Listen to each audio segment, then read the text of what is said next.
Olá, queridos e queridas. Nós estamos de volta para o nosso bate-papo, nosso Conversas na Varanda. E hoje nós temos muitos convidados especiais. Você vai poder estar conversando. Hoje nós vamos tratar de dois assuntos diferentes, porém sobre saúde e qualidade de vida. Nós vamos falar hoje sobre emagrecimento, atividade física e vamos falar depois do nosso intervalo com Marcelo Neri sobre drogadição. O que fazer, o que é isso. Mas agora nós vamos abrir o nosso programa com duas pessoas muito especiais. É a Juliana Ruggiero e o André Ruggiero. O André é educador físico, é personal, isso. É fisioterapeuta, e a Juliana é fisioterapeuta, também é personal e faz um monte de coisa que depois a gente vai conversar, né? André e Juliana, vocês podem dar boa tarde para os nossos queridos telespectadores, internautas. Boa tarde. Olá, boa tarde. Bom, eu ouvi o André dando uma palestra muito interessante e eu quis trazê-lo aqui para nós, porque nós temos uma ideia a ideia popular de como é que emagrece. A gente acha que tem que fazer um monte de coisa que, na verdade, quando eu ouvi o André falando, não é tão bem assim. E eu queria que o André, por exemplo, gostei muito, André, quando você falou sobre a balança, né? Sobre todo mundo tem uma balança em casa.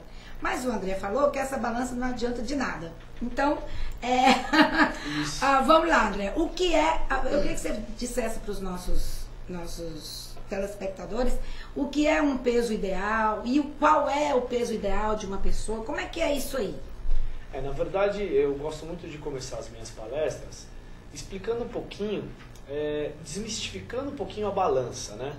Porque todo mundo fica muito preocupado com quanto está pesando, e aí de repente começa uma atividade física e esse peso pode aumentar, e aí fica mais preocupado achando que engordou. Então a referência à balança, ela tem que ser usada, mas ela não pode ser somente esta referência a ser considerada. Então quando a gente pensa em peso ideal, o Colégio Americano nos traz o que é peso ideal, para homens e para mulheres. Mas eu não gosto muito desse termo, e a balança está muito intrínseca assim na nossa cultura. Quando a gente vai ao médico na criança, a primeira coisa que o médico pergunta, a referência é, está dentro do peso, está dentro da curva de crescimento. Isso é muito bom, mas para a população que está buscando entrar em forma, eu não digo perder peso, eu digo diminuir o percentual de gordura. Este é um fator muito importante. E para isso a gente tem que estabelecer alguns critérios, né? Quais são os critérios, André, pra gente... Na verdade, assim, quando a gente fala de treinamento para busca de perda de gordura, a gente não tem que pensar só... claro que a alimentação é muito importante, ela faz muita diferença. Mas a alimentação, ela é um conceito muito errado de falar, olha, a gente precisa gastar mais calorias do que está comendo. Isso é, balanço calórico negativo. Isso é importante? Vai dar redução de peso corporal na balança? Vai. É o melhor método? Aí a gente começa a fazer algumas perguntas. Porque assim, eu busco sempre, quando falo em treinamento, o ganho de músculos. Quando a gente ganha músculo, a gente ganha capacidade de queimar gordura em repouso. E tem até um número que o American College traz pra gente, que a cada 453 gramas de músculo, de 30 a 50 calorias são queimadas absolutamente em repouso. Isto é, nós aumentamos o nosso metabolismo basal, que é o que nós gastamos para nos mantermos vivos. Este é um fator importante. Então, para ganhar músculo, eu posso fazer um balanço calórico negativo? Não. Eu não vou ter substrato energético para construir massa muscular. Então, o balanço calórico negativo não é o melhor meio. Então, quando a gente fala de atividade física, tá? Então, eu vou programar uma atividade física que será o trabalho com pesos, e vou programar uma atividade aeróbica. É essencial? É essencial. Então nós temos que aliar essas duas propostas, mas falando de alimentação, porque se ele não estiver comendo o mínimo possível para gerar energia, para construir músculos, ele vai emagrecer. Vai. Então eu fico triste quando um aluno chega até mim e diz assim, olha, eu perdi 10 quilos dentro de um mês. Eu falo, vamos chorar agora ou vamos chorar depois? Porque com certeza ele perdeu muita massa muscular, perdeu capacidade de queimar gordura em repouso. Então a gente tem que englobar alguns outros fatores. Eu queria que você explicasse pra gente o que é índice de massa corporal. Ótimo. É um parâmetro que é utilizado, o peso dividido pela altura ao quadrado. Então ela vai me dar que acima de tanto está obeso, está obesidade mórbida. Então assim, este é um fator que pode ser levado em consideração.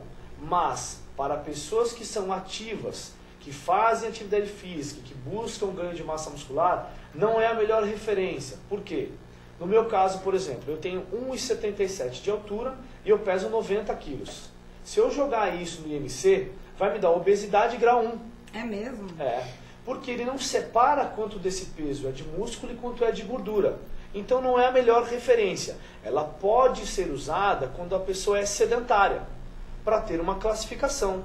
Olha, ela é sedentária, então ela tem tanto de altura, tanto o IMC dela, por exemplo, está no padrão normal, está em obesidade, tudo bem. A partir do momento que você começa a ganhar massa muscular, este parâmetro não pode ser usado. O que nós usamos e que é mais fidedigno é o percentual de gordura de cada pessoa. Legal. E todas as pessoas devem usar esse IMC, esse número, como referência? Então, as pessoas que fazem atividade física, que já estão ativas, que já praticam, não pode ser realizado esse parâmetro. Seria importante ela realizar uma atividade física, uma avaliação física. Pode ser por circunferência, que é a avaliação física de Coté. Pode ser Jackson e Pollock, que a gente usa dobra cutânea para chegar a uma fórmula. O importante é seguir o mesmo padrão do começo ao fim do treinamento. Então, se eu escolhi realizar uma avaliação física para determinar o meu percentual de gordura com uma percentual fazendo dobra cutânea, que é um aparelhinho que a gente coloca em algumas específicas áreas do corpo, a gente vai seguir esse parâmetro até o final. O que é muito feito, o que as pessoas mais erram na hora de avaliar é determinar o método errado de avaliação para a pessoa errada. Por exemplo, homens têm gorduras diferentes em diferentes lugares do que a mulher. O homem tem uma gordura mais localizada no abdômen. Então o que acontece? É uma gordura mais perigosa, porque compromete muito o nosso coração, o funcionamento da bomba cardíaca, pelo músculo do diafragma, que é o principal músculo da respiração. Ele está relaxado. Quando eu inspiro, ele fica sem espaço para realizar esse movimento. E eu tenho uma sobrecarga cardíaca. E a mulher tem uma gordura diferente por uma questão hormonal. Ela é mais de quadril, mais de culote. Então, se eu usar um método errado para avaliar, por exemplo, o método para homem do Jackson e Pollock, ele utiliza dobra de peitoral, tricipital e subescapular. Mas ele não pega... Explica o que é isso. Não sei das quantas. Tricipital é atrás, bem localizado no tríceps braquial. A gente faz uma dobra e eu pego o que realmente separo a pele de músculo e pego bem a dobra cutânea. Eu faço uma medida aqui, tricipital, peitoral para homem e subescapular, que é um pouquinho abaixo da escápula. Tá. Esses três... Por que você começar com esses termos técnicos para fazer o quê? Tá falando inglês, grego, latim? O que tá falando? A gente pega essas três medidas e joga numa fórmula, que vai me determinar o percentual de gordura daquele indivíduo. Mas o homem, a gordura que mais se localiza é no abdômen. Então não é a melhor referência para usar o adipômetro. Então eu faço uma avaliação física que vai me dar onde ele tem mais gordura. Então as pessoas já começam errando no critério da escolha da método de avaliação. Ah, entendi. Aí é o seguinte, você falou no começo do nosso programa sobre exercício aeróbico e anaeróbico. Explica pra gente também, porque nós somos todos leigos, né? Não tem problema. Vou tentar ser o mais claro possível, porque as pessoas quando falam de fisiologia, elas procuram termos difíceis e o pessoal não entende. O pessoal não entende. Então, nós temos atividade aeróbia que, primeiro assim, nós temos 3 tipos de fibras musculares. Tipo 1, 2A e 2B. O tipo 1 é a fibra vermelha, é a de contração lenta. É o que utilizaria como substrato energético a gordura. Então, por exemplo, eu vou fazer uma caminhada. É verdade, se vocês já leram isso, andar queima mais caloria proveniente de gordura do que correr. Isso é uma verdade, por alguns outros fatores. Agora, à medida que a pessoa tem uma capacidade aeróbia, o que é a capacidade aeróbia? A gente chama de VO2. É a capacidade de captar, fixar, utilizar e transportar oxigênio em atividade.